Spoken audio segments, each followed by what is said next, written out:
Paremos de julgar. A nossa liberdade em Cristo, ela não nos dá o direito de julgar. A gente já ouviu essa expressão, né? Quem que é você para julgar? E especialmente na igreja. O que é julgar alguém? É formar um juízo acerca de uma ação, uma pessoa ou ambos, utilizando-se para isso de alguma referência, opinião, crença, o que você acredita, chegando então a uma conclusão, uma decisão vai ser positiva ou negativa. É você ver alguém fazendo algo, sem saber o motivo, você diz, fez isso por causa disso. Você não sabe, nós não sabemos, mas nós falamos, ele fez isso por causa daquilo. Você não sabe o que está passando na cabeça da pessoa, no coração da pessoa. E você determina por que ela fez ou deixou de fazer algo. Isso é errado, sem dúvida. Agora, não são poucos também aqueles que vão dizer que nós não devemos julgar absolutamente nada. Não é esse o ensino da palavra. Mateus capítulo 7, versículo 1, Flávio leu, ele: não julguem para que vocês não sejam julgados. Eu vou estar projetando os textos aqui. Jesus falou, não julguem para que vocês não sejam julgados. Você viu um irmão, alguém, cometendo alguma coisa, você vai e julga aquela pessoa, fala dela, sendo que você tem algumas coisas para serem tratadas. Então não devemos fazer isso. Mas ele não disse que nós não devemos nunca, nós não devemos exercer esse tipo de julgamento. Tanto que um pouco à frente, nos versículos 15 a 16, nós vamos ler, Jesus está falando algo que nós vamos considerar se não é para julgar em nenhuma possibilidade, nem de nenhuma forma. Mateus 7, 15 e 16 diz assim: cuidado com os falsos profetas. Eles vêm vestidos de peles de ovelhas, mas por dentro são lobos devoradores. Vocês os reconhecerão por seus frutos. Pode alguém colher uvas de um espinheiro ou figos de ervas daninhas? Jesus está falando, cuidado com os falsos profetas. Bom, para eu saber se é verdadeiro ou falso, eu já tenho que fazer um julgamento. Para eu estabelecer se ele é falso ou verdadeiro, eu já tenho que ter alguma base para poder dizer se é falso ou verdadeiro. Para eu reconhecer os frutos, eu tenho que fazer o julgamento.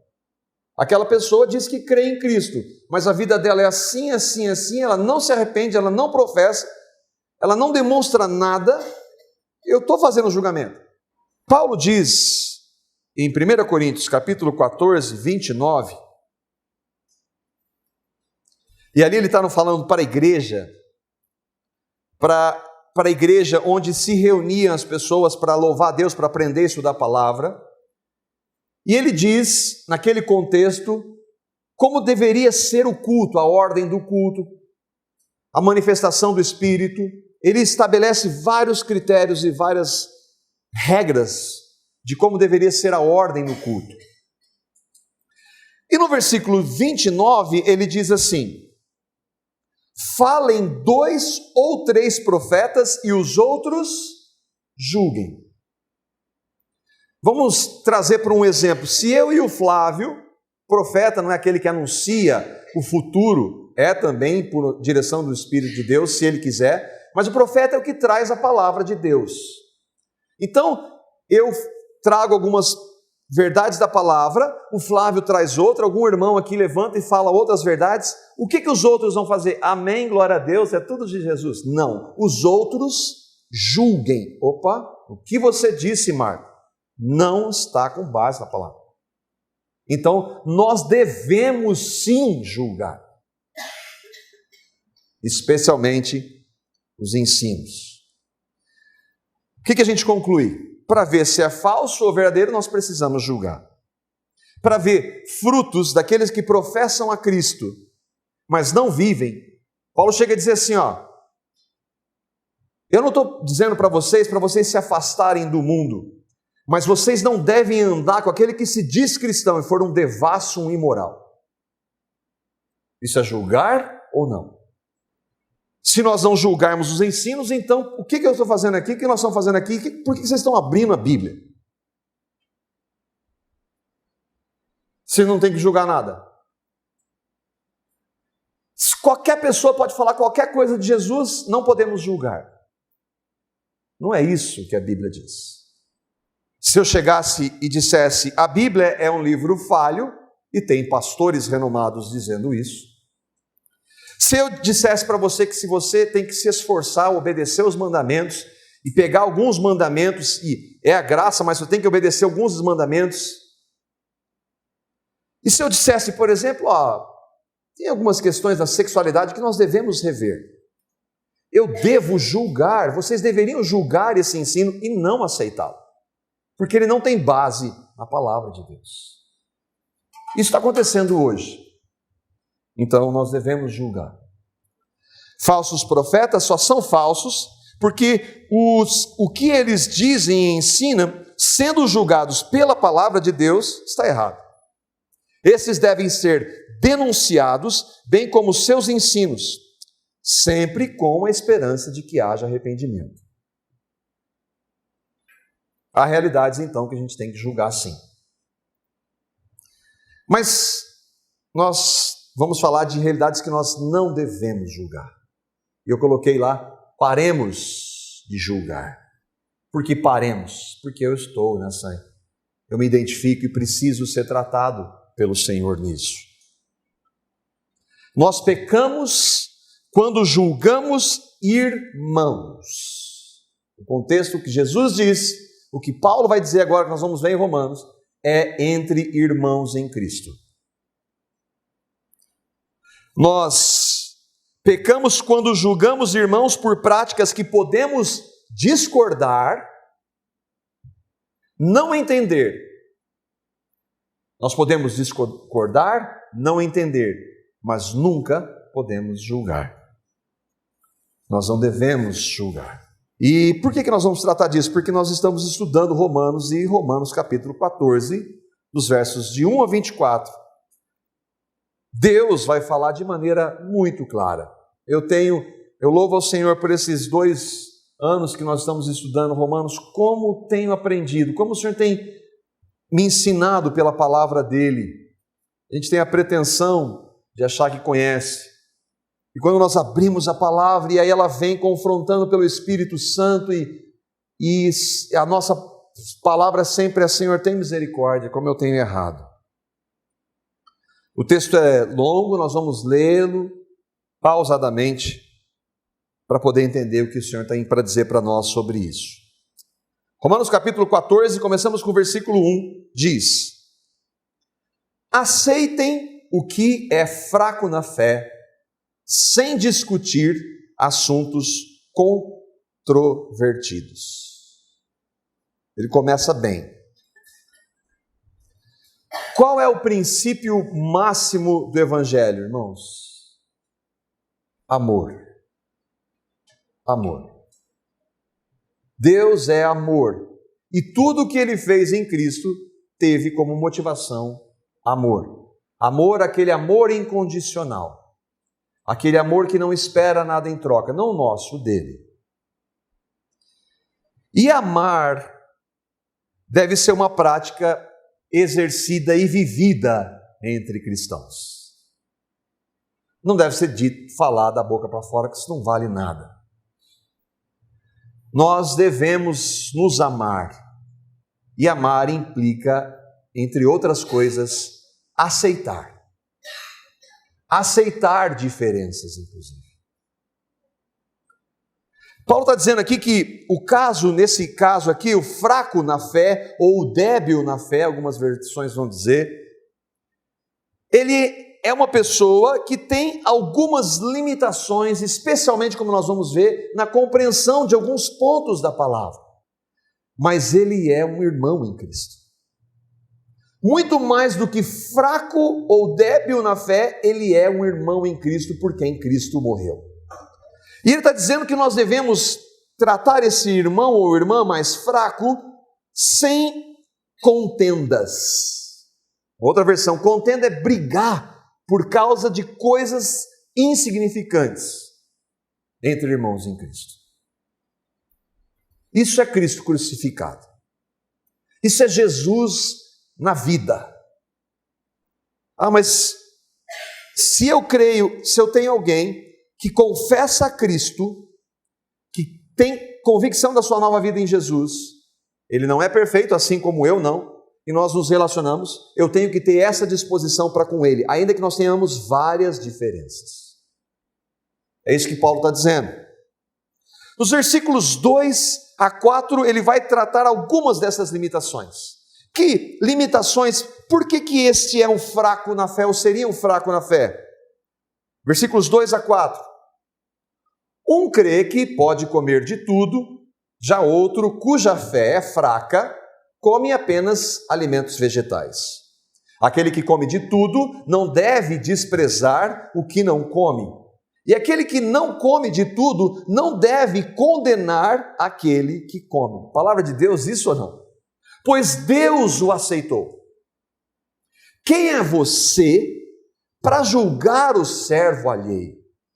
É para o seu Senhor que ele está em pé, ou cai, e ficará de pé, pois o Senhor é capaz de o sustentar. Em nosso contexto, algumas dessas restrições, talvez no meio evangélico, especialmente na questão do alimento, ainda que haja, ela não é tão comum. Mas no contexto de Paulo era muito comum. Porque o que era? A igreja era formada inicialmente, assim como hoje, de que grupo de pessoas? Judeus, que tinham várias práticas, inclusive ordenadas por Deus, e gentios. Gentios não tinham contato com a Bíblia, não sabiam as práticas dos judeus. E quando alguns deles criam no Evangelho, eles começavam a participar da igreja. E ninguém nasce perfeito, é um processo do ensino, isso que nós estamos vendo, a palavra da santificação. Alguns traziam estas práticas e outros traziam, e essas práticas conflitavam. Os judeus que tinham a palavra em suas mãos, que, por exemplo, não comiam carne de porco, condenavam os gentios que não tinham nada a ver com isso. E que não era importante, porque o que era importante era crer em Cristo. Então, um criticava o outro por comer ou não comer. O que não comia, eu sou livre. Você é um legalista. Eu sou espiritual, você é um carnal. Paulo diz que o da fé fraca come apenas alimentos vegetais. Mas o cristão maduro não deve nem considerar, deve relevar isso. Porque se ele é maduro espiritualmente, ele vai relevar, porque não tem importância isso. Agora, se ele disser, olha, você está fazendo isso, já deixou de ser espiritual. Ele está julgando, ele está desprezando, é isso que ele diz. E nós estamos sendo ensinados que nós não devemos viver e fazer isso. Essas discussões, o que elas são? Não tem sentido nenhum. Elas não têm relevância nenhuma, que come ou deixa de comer, não muda nada, caráter de ninguém. E ainda assim, Deus aceitou essas duas realidades, independentemente disso. É isso que ele está dizendo. Deus aceitou. Então, se Deus aceitou, quem eu sou para julgar o meu irmão? Porque ele faz ou deixa de fazer algo que não tem importância de acordo com a palavra. Os fariseus eram bons em fazer isso, aqueles eram top. Flávio leu também no começo. eram cheios de rituais, haja ritual, e não bastava os que as palavras a palavra de Deus trazia, eles trouxeram a Torá, inventaram um monte de coisa, de regrinha para fazer. Era religião, mas muita religião. E ficava ali, vendo a vida dos outros, para ver quem fazia e quem não fazia, com coisa que isso pudesse mudar. Jesus falou que eles eram hipócritas, e ele diz assim: vocês me honram com seus lábios, mas a vida de vocês não significa nada. O que importa para mim, Jesus está dizendo, é vida, e vida vocês não têm. Vocês têm muita regra, mas isso não vale nada para mim. Uma grande característica da religião é um monte de regrinha e um monte de gente bisbilhotando a vida dos outros para ver se estão cumprindo ou não aquelas regras. Fé em Cristo não tem nada a ver com isso. Marcos 7,15, Jesus vai falar então essa questão do alimento. Ele diz assim: não há nada fora do homem que nele entrando possa torná-lo impuro. Pelo contrário, o que sai do homem é o que torna impuro. Então, o que comer, o que deixa de comer não tem relevância para nada. O problema está no interior do homem, é esse que Jesus veio trocar o coração. É isso que as palavras de Paulo são essas que Jesus está dizendo. Não julgue por causa do que comer. Não muda nada, não tem relevância nenhuma. Não faz de você ou daquele que acha que porque não come mais espiritual. Pelo contrário, essas questões, o que elas têm a ver com santidade de vida? Absolutamente nada. Ela tem a ver com o exterior. Olha, eu nunca coloquei uma gota de álcool na minha boca. E daí? E daí? Havia outro ponto. Voltamos para Romanos 14, os versículos 5 a 6. Há quem considere um dia mais sagrado que o outro. Comida, nós vamos ver depois bebida, e há quem considere um dia mais sagrado que o outro. Há quem considere iguais todos os dias. Então, um considera um dia sagrado, o outro é tudo igual. Cada um deve estar plenamente convicto em sua própria mente.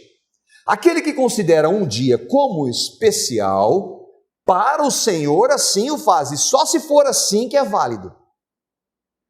Aquele que come carne, come para o Senhor, pois dá graças a Deus. E aquele que se abstém, para o Senhor se abstém e dá graças a Deus.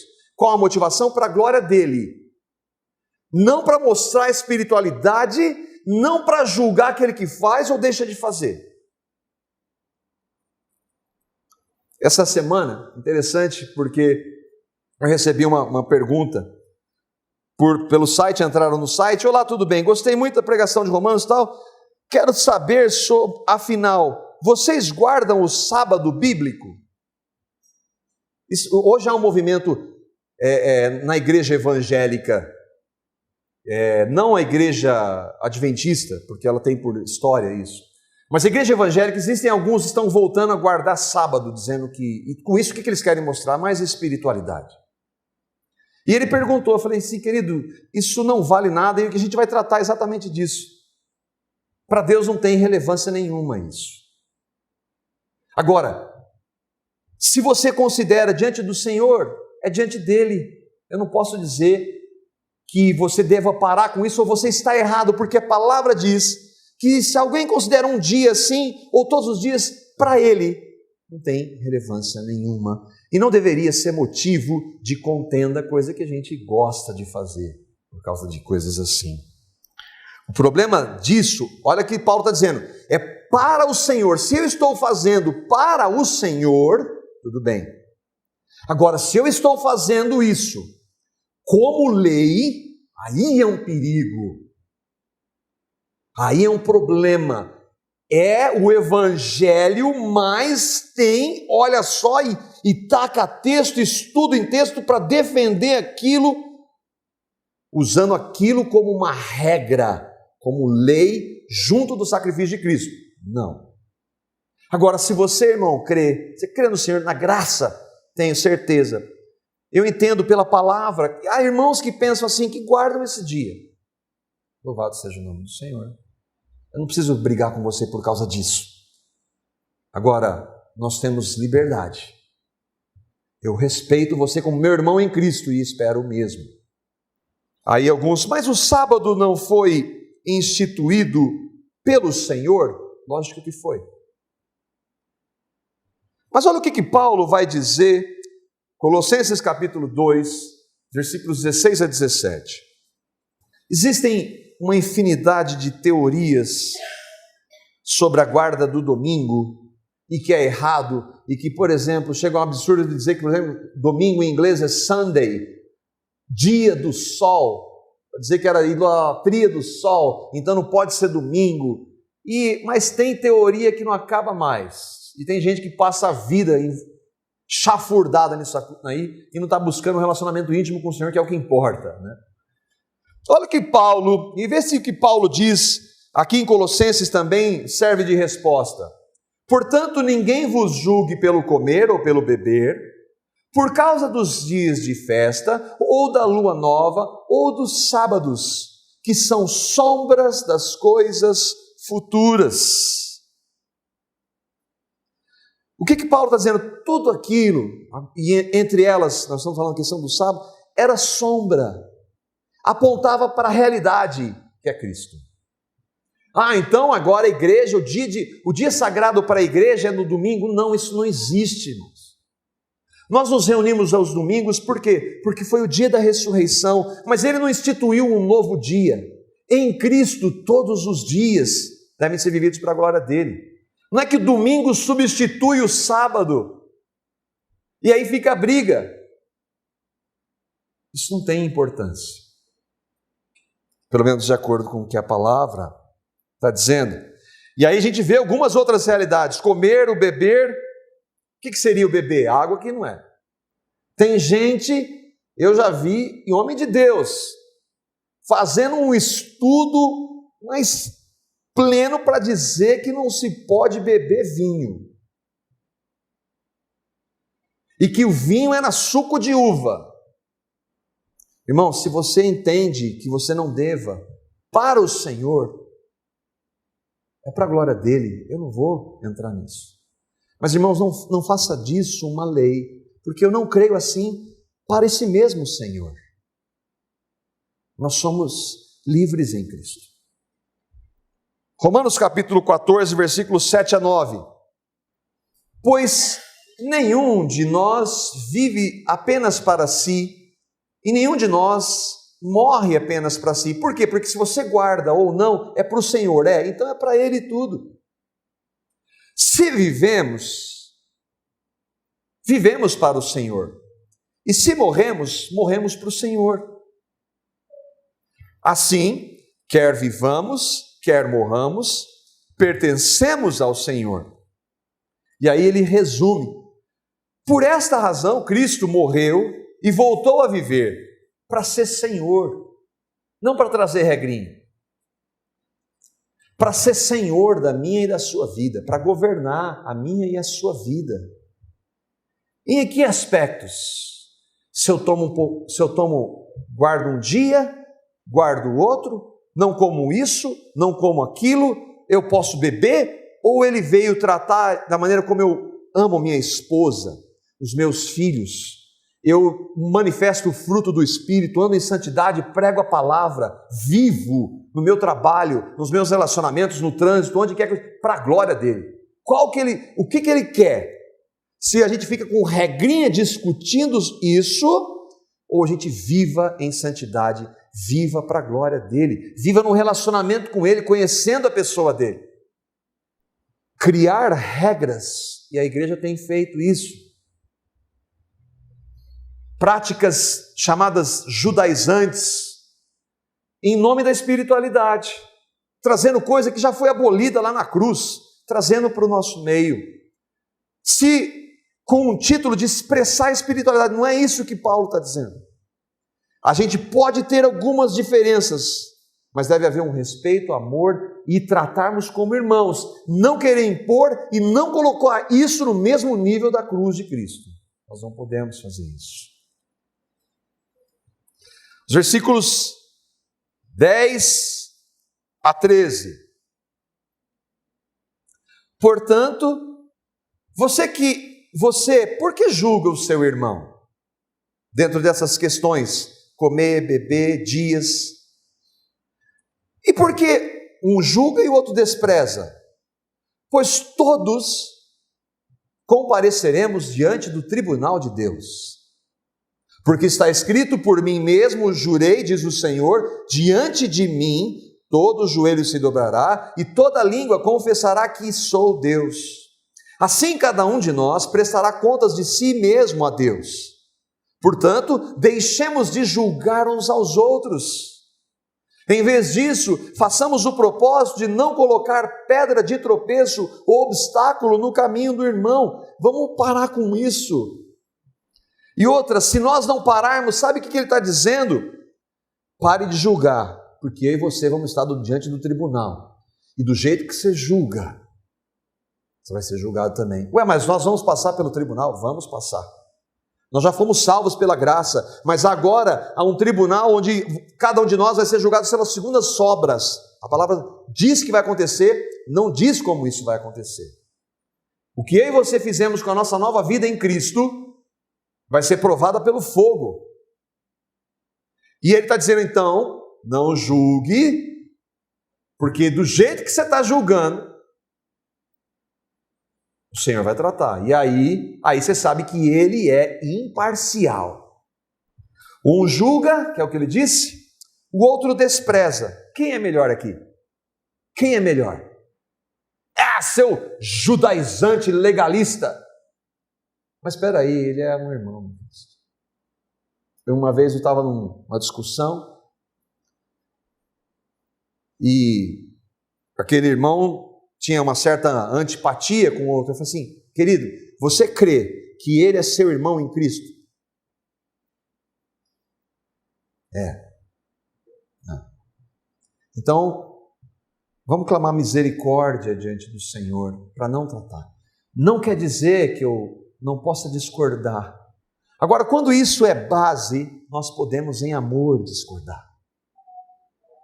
Nós podemos sentar com irmãos em Cristo em amor e discordar e respeitar. Por quê? Porque aquilo não tem relevância. Aquilo não tem importância. O que mais importa é esse relacionamento. E se nós estamos permitindo que barreiras aconteçam por causa de coisas pequenas, nós devemos fazer o quê? Nos arrepender. E Senhor, tem misericórdia, eu quero amar esse meu irmão, apesar das minhas diferenças. Irmãos, isso é tão sério que durante a história da igreja, absurdos indescritíveis. A igreja batista, por exemplo, ela vem da história de um grupo chamado de anabatistas. Porque quando a igreja houve a reforma protestante, eles não mexeram, entre aspas, no batismo. Depois de algum tempo surgiu um grupo chamado anabatista, que dizia que o batismo deveria ser a Bíblia não estabelece como deve ser o batismo, se é por aspersão ou por imersão. Não dá. O que tem que ser é batizado para aquele que crê. Mas ela não estabelece um modelo. E um grupo radical dos anabatistas, homens de Deus, mas um grupo mais radical ainda, dizia assim, que o sinal do anticristo era o batismo de crianças. Gente morrendo por amor a Cristo, confessando a Cristo e não amando a própria vida diante da morte, mas por causa de batismo, do modelo do batismo. Isso é sério ou não? Por que será que a palavra então está dizendo para nós pararmos com isso? O que a gente vê na palavra? Como nós devemos andar então? Respeitar um ao outro, as diferenças, podemos conversar. Por que você pensa dessa forma? O que você crê em relação a isso? Irmão, eu creio que, puxa, olha a palavra. E se há uma disposição em amor, olha, eu não tinha percebido isso na palavra, vou colocar diante do Senhor. Mas não fazer qualquer tipo de julgamento, é isso que ele está dizendo. Os versículos 14 ao versículo 21. Como alguém que está no Senhor Jesus tenho plena convicção de que nenhum alimento é por si mesmo impuro, a não ser para quem assim o considere. Para ele é impuro. Se o seu irmão e aqui entra, então eu sou livre. Mas se o meu irmão se entristece, quem é o que se entristece? É o fraco. Devido ao que você come, você já não está agindo por amor. O que é isso? Abrir mão por amor. Por causa da sua comida, não destrua o seu irmão por quem Cristo morreu. Aquilo que é bom para vocês não se torne objeto de maledicência, pois o reino de Deus não é comida nem bebida, mas justiça, paz e alegria no Espírito Santo. Aquele que assim serve a Cristo é agradável a Deus e aprovado pelos homens. Por isso, esforcemo-nos em promover tudo quanto conduz à paz e à edificação, para crescimento. Não destrua a obra de Deus por causa da comida. Todo o alimento é puro, mas é errado comer qualquer coisa que faça os outros tropeçarem. É melhor não comer carne, nem beber vinho, nem fazer qualquer outra coisa que leve o seu irmão a cair. Eu sou livre, você não tem nada a ver com a minha vida. Isso não é amor. Então quer dizer que ele vai, por causa do fraco, vai cercear a minha liberdade? Não. Mas vai haver situações, por causa do amor, que eu vou abrir mão daquilo. Afinal, qual a relevância que aquilo tem? E se o meu irmão, que é um fraco, considera que eu não deveria beber, por exemplo, por que eu vou fazer para mostrar a minha liberdade? Isso não tem nada a ver com amor.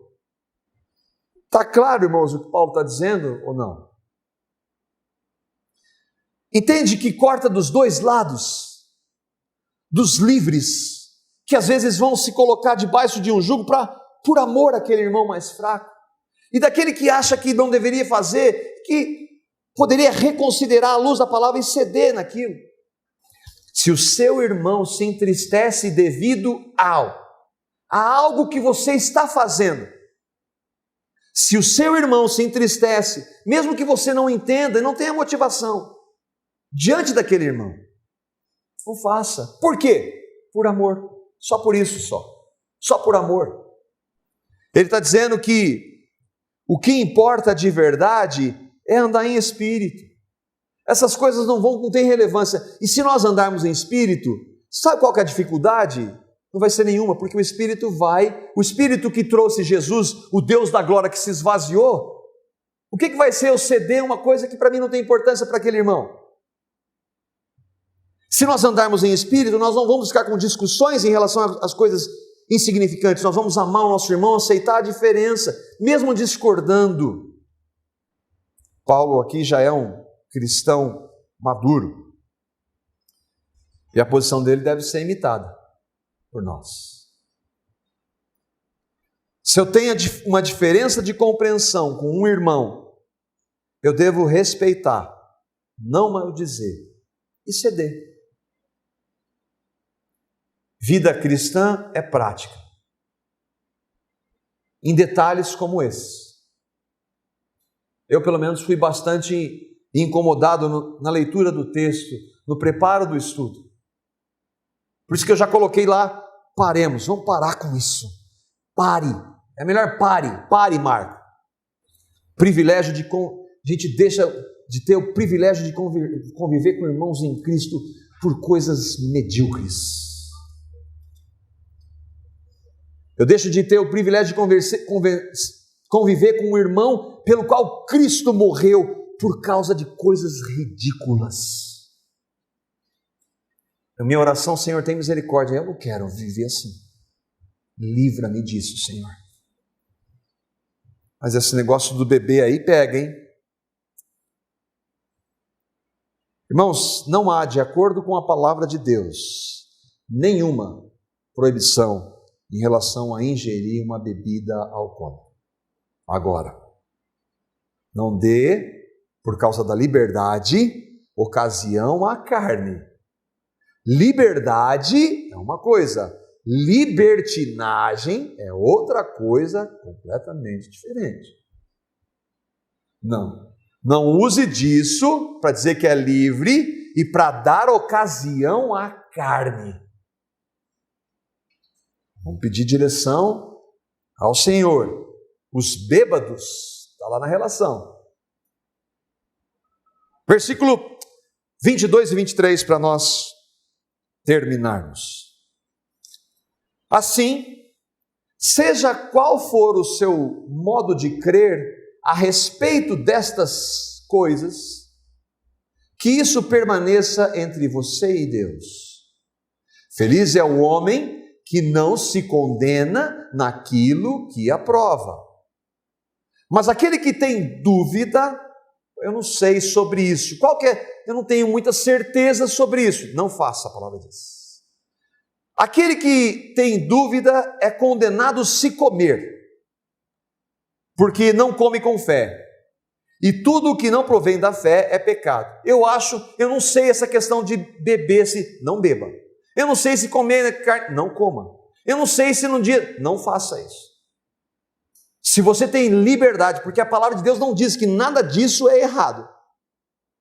Mas se você tem dúvida diante do Senhor, é melhor não fazer. Qual que, para nós terminarmos, a aplicação, eu coloquei aqui. Se você tem um irmão ou irmã que tem alguma diferença em áreas como estas, nós poderíamos pensar em algumas outras. Por amor, não julgue, não condene, não se ache melhor. Deixe diante do Senhor, porque isso não tem importância. E o mais importante, não deixe de amar e de desejar se relacionar com esse irmão em Cristo. Ele ou ela são irmãos em Cristo. Amém?